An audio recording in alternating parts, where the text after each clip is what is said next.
Got a question? Ask Tom on Home Show Radio. This is Home Show Radio live on Facebook and YouTube. Your questions, Tom's answers. Now here's Tom Tynan and Charlie Moger. And here we are in the flesh. It's another exciting Thursday morning, live at 8:45 on Facebook. Nice. Okay. Like that? Yes. Hey, Yes. I like it snappy. All right. I'm Charlie Moger and he's Tom Tynan. Yes, I am. Says, well, no. Used to say it on my shirt. Doesn't say it anymore. No, it doesn't say Tom anymore. It says Home Show. Tom's host of Home Show Radio. You'll find it on Sports Radio 610 every Saturday and Sunday. And, of course, anytime your heart desires at HomeShowRadio.com. We're here today to answer the questions you send us at the Ask Tom section and answer your questions live right here across the fruited plain of the Internet. You can enter them in the comments section below. We'll get them here, and we can answer them right here, right now. If you don't want to wait to call Tom or send an email, it's a fast, easy way to get answers. And what we also do is we go and we get one of our home show pros to join us. And this morning, we're going to be joined by Bruce Lessey. Bruce is with Houston for Lease, and he says that the leasing business right now is on fire, Tom. That's what I hear. That's what he told me. So let's get to the question. People don't want to move right now. Everybody can be settled.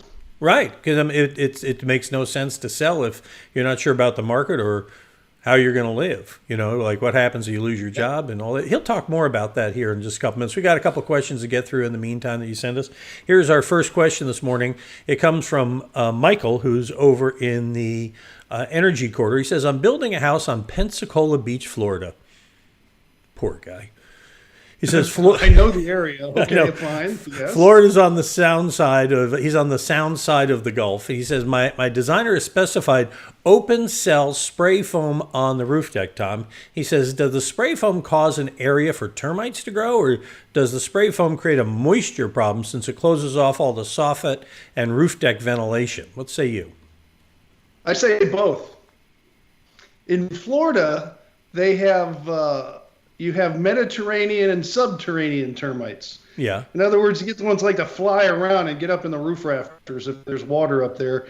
And if he's got a moisture problem with that foam, the termites are just going to love getting up there into that wood.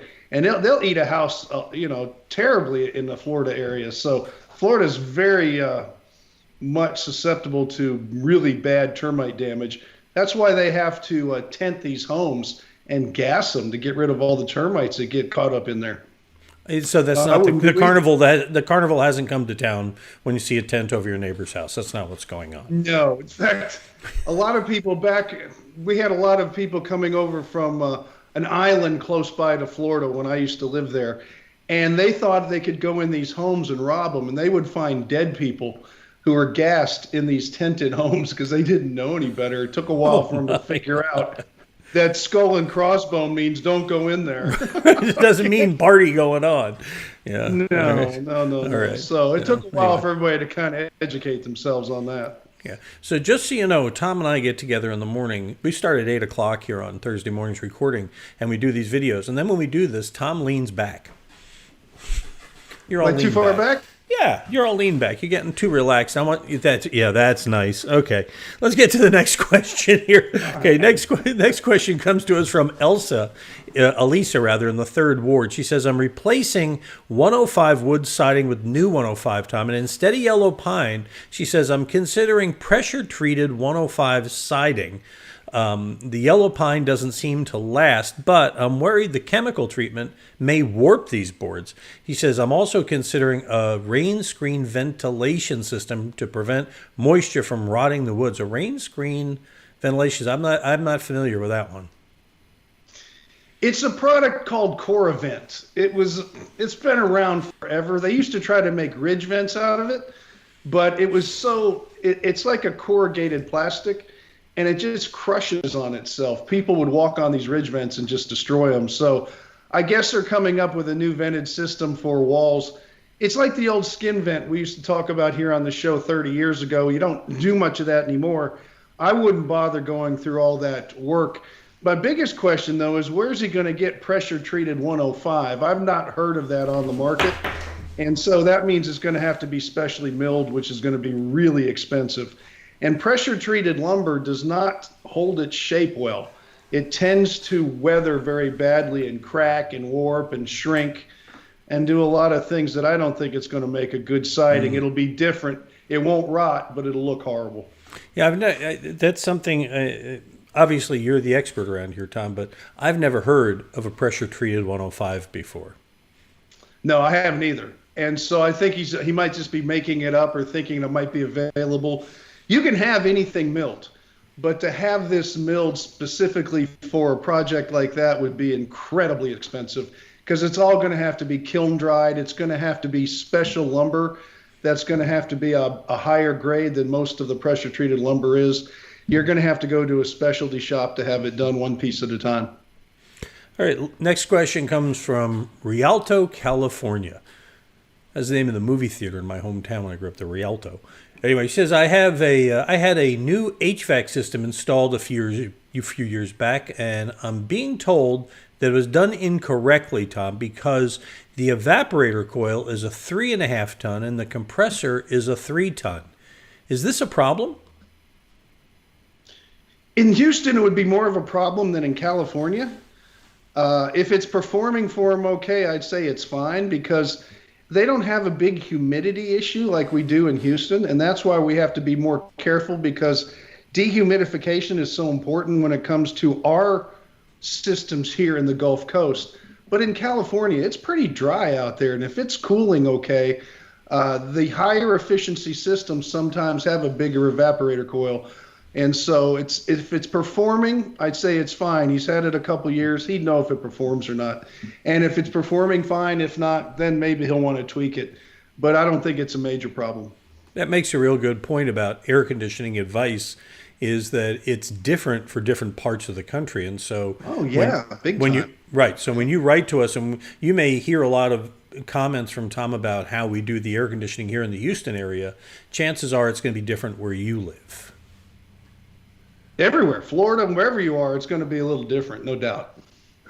All right. Well, it is time for us to bring in our special guest today. It's one of our home show pros, Right. Bruce Lessey. He's right there on the homepage. You scroll down, you'll find all our home show pros there. And there he is, Bruce, and Houston for Lease. And that's his page where you can go meet him. And Bruce, good morning and welcome to the program. It's good to have you with us. Good morning, guys. Glad to see you. Good morning, Bruce. So just so you know, Bruce is a, hang on a second, there he is. Bruce is specializes in leasing and property management. He makes it easy for you because he finds the tenants, he manages the property from day to day, handles all the details for you, and then directly deposits the money into your bank. When's the last time you wrote a check, Bruce? About 10 years ago. Okay, so we had a little off-air discussion before we started about this one here. So Yes. the bottom line is what Bruce does is he makes renting hands off for you because he's so hands-on. And if you visit HomeShowRadio.com, you'll see videos about all that he does to make it an easy experience. So Bruce, we have some questions from our audience, and I'll get to that. And by the way, if you have any questions for Bruce or Tom, remember that we are open for questions here on our Facebook Live and YouTube channel as well while we're broadcasting this. So here's the first one, Bruce. First question here we have comes from Natalie in the Heights. She said, I just had a tenant ask about a discount if they paid a year's rent in a lump sum. We're negotiating the lease, and going from a month-to-month to an annual lease. He also asked about a longer-term lease for maybe even a lower rent. What are your thoughts on that? As far as the cash up front goes, that's really a personal decision. If you need the money and you want to take the cash up front, that's fine. The only thing I'd caution you about is the tenant's probably going to be looking for a pretty nice discount, maybe 10%, maybe 15%, who knows. But remember, if you put the money in the bank, the best you're going to get is maybe 1%. So that becomes a very personal decision between just what your financial needs are at the time. We usually don't do that as from our tenants. We just like them to pay month to month, and that seems to work out just fine. As far as the length of the lease, We never go more than 2 years. It's hard to predict what's going to happen in the next 2 years. And remember, a lease is a fixed price contract. So if you want to go more than 2 years, after the second year, you need to build in some automatic rent increases. And that can be tied to the cost of living. It can be tied to just an arbitrary percentage, 3-5%, just whatever you feel comfortable with. But as a rule, you just want to go with 2 years. That should be fine. Makes sense. I know I'm renting now, and I'm considering doing exactly that because my lease for 1 year is up. And down here in the Brownsville area, I think I'm going to go for 2. I didn't realize I had an option, but now I might bring it up to the rentee or rentor, whoever it is, because it might be a good one for me. That's great, Tom. All right, Bruce, our next question comes from Greg in Katy. He says, we've just inherited a house, and it doesn't seem the right time to sell. So we're thinking about maybe turning it into a rent house for now. How do I determine what the rent would be for the house, and what kind of return can I expect? That's a great question. Greg, you're right. Your instincts are correct on that. It's not a great time. With the uncertainty in the economy, a lot of people who would have been buyers are simply sitting on their cash. So the rental market is hot. It's a good time to do it. As far as what it should rent for, we do for our clients, it's a free service. It's called comparative market analysis. We'll look at everything that's leased in your neighborhood over the last 6 months, what it leased for, both in gross dollars and per square foot. And we'll also look at the how long it was on market. If your neighborhood is one of those neighborhoods where stuff just is flying off the shelf, less than 30 days, we'll let you know that. If it's a neighborhood that things are slow, maybe 45, 60 days, we'll let you know that as well. So that's really what you do. You just contact us and we'll be more than happy to give you a free, it's called competitive market analysis, or CMA for short. As the second part of your question, as far as rate of return, that's the general rule of thumb is you take what the value of the house is. For simplicity, let's say the house is worth $120,000. You need to get 1% of that as your rental. So that would be $1,200. Now, the neighborhood may or may not support that, but if it does, that's what you got. And when I tell my clients, investors, what they should look for that. Whatever you pay for the house, it doesn't matter whether you pay cash, whether you mortgage it out, it doesn't matter. Whatever your cost of acquiring that property was, you should be able to get 1% in rental. If you do that, you're going to cover all your costs and you're going to make a good return on your money, probably 8 to 10% as a return on investment, which is really a pretty good investment for anybody. Bruce, do you ever find some neighborhoods, they don't really want leased homes? They want either buy or sell, but renting a home in the neighborhood is looked down on, or just kind of not really accepted? No, generally speaking, that's really not a problem. There are some gated communities that have pretty strict restrictions about rentals and how you can rental. No one can actually stop you. You own the property, you can rent it.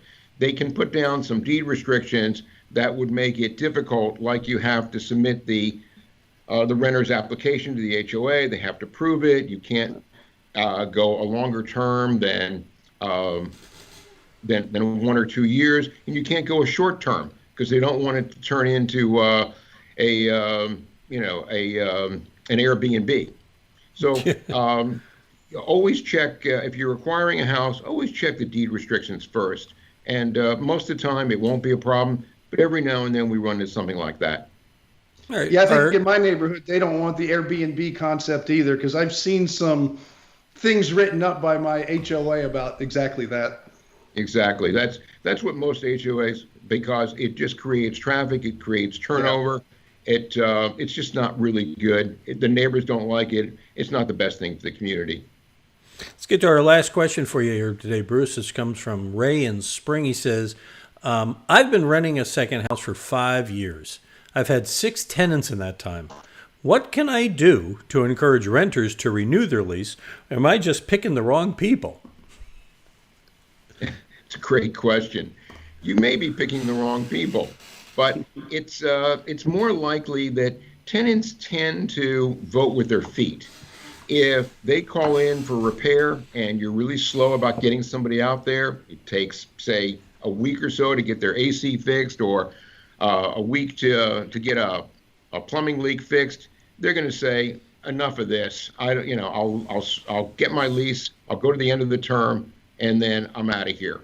So I'd say the big thing is responsiveness.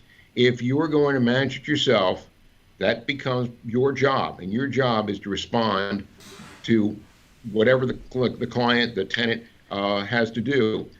We maintain our own make-ready maintenance crew, and even on things like air conditioning in August, we can get somebody out the same day to attend to it. There's nothing that makes a tenant grumpier than having no AC, especially in Houston.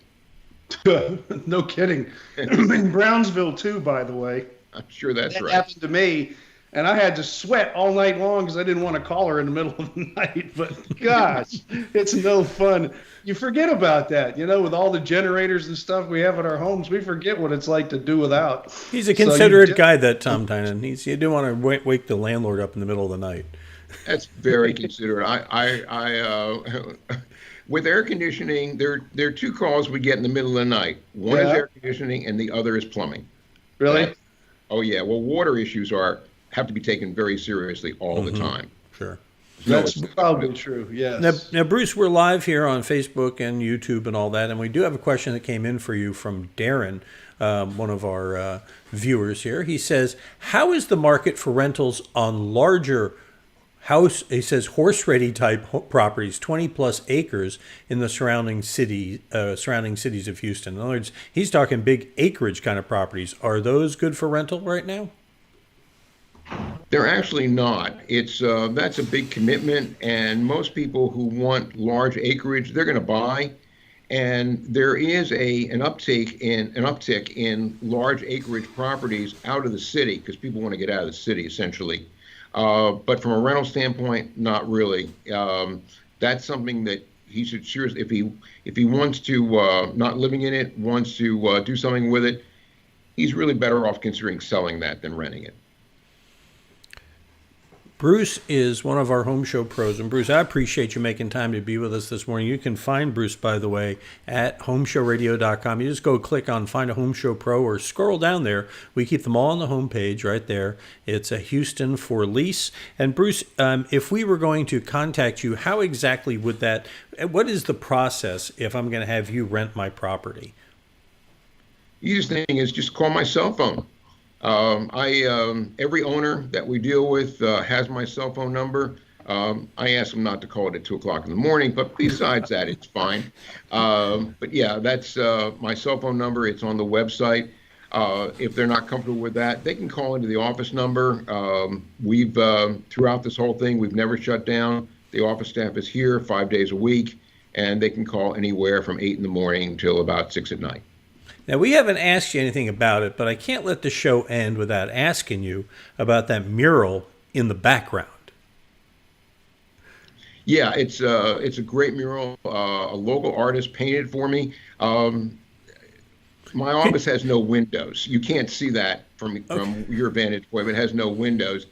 And I wanted something that reminded me every day how just great country we live in. And how this is the best place in the world to live. And there's no better scene than those guys lifting the flag over Iwo Jima. It's a great mural. Thank you. Bruce, I like it. And you're blocking it. Hang on, Bruce. Here, slide over here, Bruce. Let's have a look at this thing. Can you slide over? Let's have a good look. Look at this. I can't. Oh, look at that. That's beautiful. That is nice work. Nice. That is really nice, Bruce. All right. Well, Bruce, thank you a lot for making time this morning to be with us and help us out. And hope everybody knows that when it comes time for you renting or leasing your property, that Bruce at Houston for Lease is Tom's trusted home show pro for making that happen. Bruce, thanks again for being with us this morning. All right. Thank you, well, guys. Tom, Great visiting with you. that's going to do it for us this morning, Tom. Of course, you've got a busy weekend. Actually, I think we have scraped together. I got Saturday off. I'm going to that's right. be on Sunday. We have scraped together the very best of what Tom has done. No, I don't like that best of. That means I can't get any better. No, it's just a show. It's not the best. Okay, it's the best till now. The best is yet to come. The best. Thank you. We got Tony Bennett here, but but you'll be on Sunday, right? Absolutely, 8 to 11 on Sports Radio 610. That's where you'll find Tom every Saturday and Sunday on Sports Radio 610 in Houston, and of course on our website at HomeShowRadio.com. You'll find us there all the time. Now, if you wanted to get a question and you couldn't get to the computer, or somebody had you duct type to a chair, or wire ties in your hands or whatever, you couldn't type, and Siri wouldn't take your dictation, you can still get us your questions. Go ahead and visit HomeShowRadio.com and click on the Ask Tom button right there in the middle of the homepage. Fill it out, send it in, and we answer them in videos that we post to our website every day. We post a new one every day at HomeShowRadio.com, on our Facebook page, on our YouTube channel. And Tom, I wish you and everyone a very happy and safe 4th of July. I'm staying home. That's the spirit. Well, I'm not going out. I'm staying. We live in a free country. It's your right. So anyway. That's right. All right, and we will be back here again live at 8:45 next Thursday here on Facebook and YouTube.